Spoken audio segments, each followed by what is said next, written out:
क्या कहना चाहेंगे जिस तरह से जिम्मेदारी आपके हाथों में था, अब एक नया दायित्व देने जा रहे हैं उसके हाथों में, क्या कहना चाहेंगे? देखिए, भारतीय जनता पार्टी में प्रेसिडेंट की चुनाव 6 साल अंतर ऐसी इलेक्शन के द्वारा होती है और प्रेसिडेंट का पद स्थायी नहीं होता, समय के साथ साथ उसको परिवर्तन होता है। तो स्वाभाविक है, मैं मंत्री बन गया था, तो मंत्री बनने के बावजूद ऑलमोस्ट 1 साल मुझे खींचना पड़ा। तो एज ए वो मंत्री और स्टेट प्रेसिडेंट, तो अभी नए प्रेसिडेंट को चाहिए, तो नए प्रेसिडेंट आए हैं या नॉमिनेशन किया है, कल उसकी अनाउंसमेंट होगी और उनके नेतृत्व में हम सब मिलकर लड़ेंगे। ऐसा नहीं है कि मैं स्टेट पॉलिटिक्स से बाहर जा रहा हूं, मैं स्टेट पॉलिटिक्स में हूं, पूरी तरीके से रहूंगा। क्या लगा था कि जिस तरह से आपके 6 साल का टेन्योर रहा है दादा, एक बड़ा चैलेंज था, क्योंकि नहीं, 6 साल नहीं, लगभग 4 साल के आसपास, 4 साल नहीं हुआ अभी तक। 4 साल के लगभग रहा है, एक टेन्योर आपका है, जिसमें बहुत बड़े बड़े यहाँ पर घटनाओं को देखा गया, संदेश खाली से लेके पूरा यहाँ का आर्थिक की घटना, बहुत चीजें आपने फेस किया, रास्ते में रहते हुए लड़ाई किए। क्या लगा था कि चैलेंज हुआ था आपके लिए? नहीं, भारतीय जनता पार्टी के प्रेसिडेंट के नाते मेरा काम था इन सब चीजों को जनता के सामने ले जाना। हम एज ए अपोजिशन पार्टी यही कर सकते हैं, जनता के सामने चीजों को ले जाना।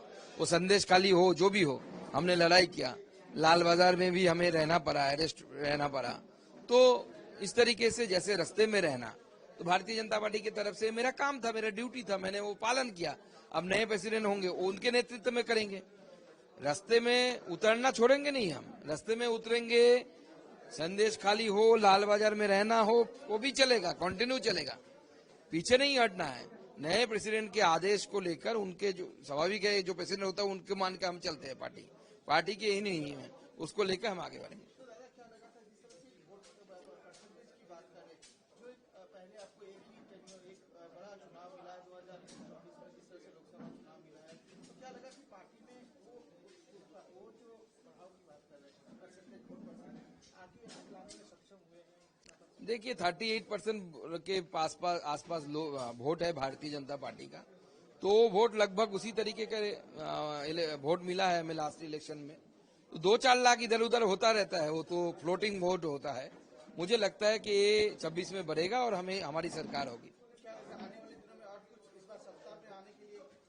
नहीं, वो तो संघर्ष करना पड़ेगा रास्ते में। बीजेपी, भारतीय जनता पार्टी को रास्ते पे उतरना पड़ेगा, संघर्ष करना पड़ेगा, क्योंकि बंगाल की जनता संघर्ष चाहती है, तो संघर्ष करके हमें जीतना पड़ेगा।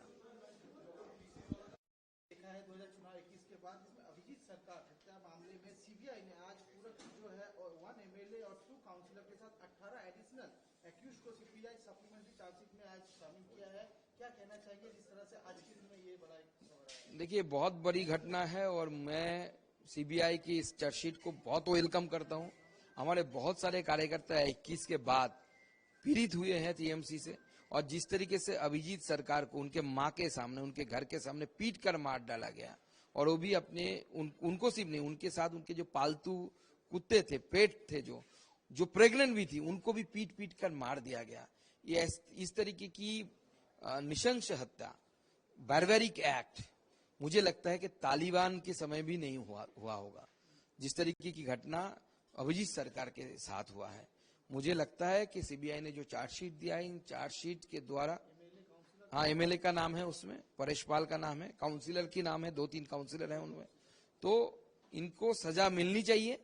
There active role was there, and local people जो था वहां पे, वो सबको पता था कि कौन क्या है, तो उन लोगों ने देखा है। डर का माहौल है, बोल नहीं पा रहे, लेकिन परिवार वाले पहचानते हैं कौन आया था मारने के लिए।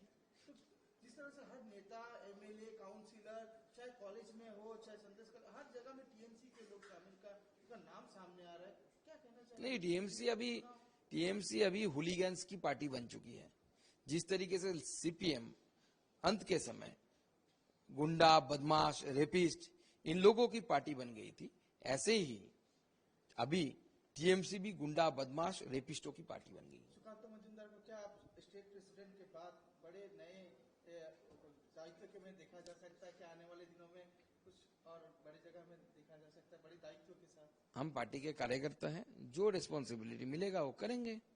अभी स्टेट प्रेसिडेंट मिला तो स्टेट प्रेसिडेंट क्या किया, मंत्री बनाया गया एमओएस, तो एमओएस का काम करेंगे। अभी स्टेट प्रेसिडेंट कल से नहीं रहेगा, तो नया स्टेट प्रेसिडेंट का रिस्पॉन्सिबिलिटी जिनके पास है वो स्टेट प्रेसिडेंट का रिस्पॉन्सिबिलिटी संभालेगा।